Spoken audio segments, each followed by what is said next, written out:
ఓం శాంతి. శివపరమాత్మ మహావాక్యాలు. బాబా అంటున్నారు, మీరు సోమరుగా అవ్వకండి అంటున్నారు. అంటే మీ భాగ్యాన్ని తయారు చేసుకునే విషయంలో సోమరుగా తయారవ్వద్దు అంటున్నారు.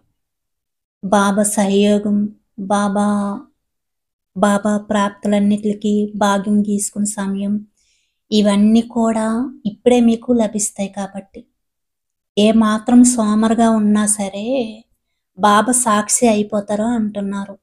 అంటే మనం సోమరుగా ఉంటే ఆయన మాత్రం ఏం చేయగలరు?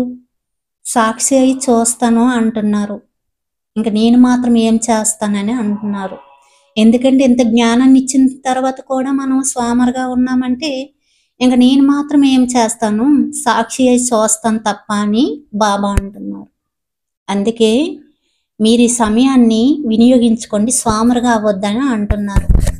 మరి వాక్యాల గురించి బాబా ఏం చెప్తారు? మహావాక్యాలు ఇంకా మనం తెలుసుకుందామా? బాబా ఇప్పుడు స్నేహం కారణంగా తండ్రి రూపంలో ప్రతి సమయం ప్రతి పరిస్థితిలో సహయోగిగా ఉన్నారు. కానీ ఈ కొద్ది సమయం తర్వాత సహయోగికి బదులు సాక్షి అయి చూసే పాత్ర నడుస్తుంది. సర్వశక్తి సంపన్నులు అయిన శక్తిని అనుసరించి తయారైన కానీ ఇద్దరిని సాక్షిగా చూస్తారు. అందువలన ఈ శ్రేష్ఠ సమయంలో బాబ్దాద ద్వారా వారసత్వం, వరదానం, సహయోగం తోడు ఇలా భాగ్యం యొక్క ప్రాప్తి ఏది లభిస్తుందో అది పొందండి. ప్రాప్తిని పొందటంలో సోమరుగా కాకూడదు. ఇప్పుడు సృష్టి పరివర్తనకు చాలా సంవత్సరాలు ఉంది అని సృష్టి పరివర్తన సమయాన్ని మరియు ప్రాప్తి సమయాన్ని రెండింటినీ కలపకండి.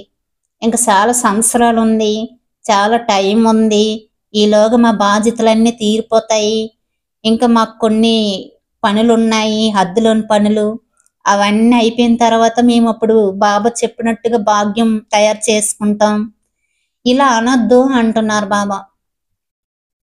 ఈ సోమర్థనం యొక్క సంకల్పంతో ఆలోచిస్తూ ఉండకూడదు.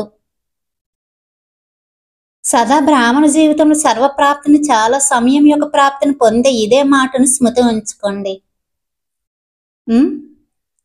ఇప్పుడు లేకుండా మరెప్పుడూ లేదు. భగవంతుడు మరియు భాగ్యం, కేవలం ఈ రెండు మాటలే స్మృతి ఉంచుకోండి.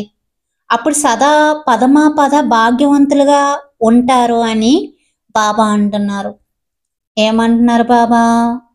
ఇప్పుడు లేకపోతే మరెప్పుడు లేదు. కాబట్టి మీ స్మృతిలో రెండు విషయాలే ఉంచుకోండి. ఏం ఉంచుకోమంటున్నారు బాబా మనల్ని?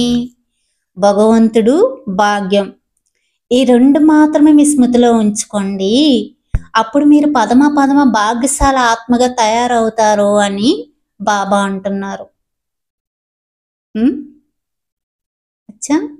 ఓం శాంతి.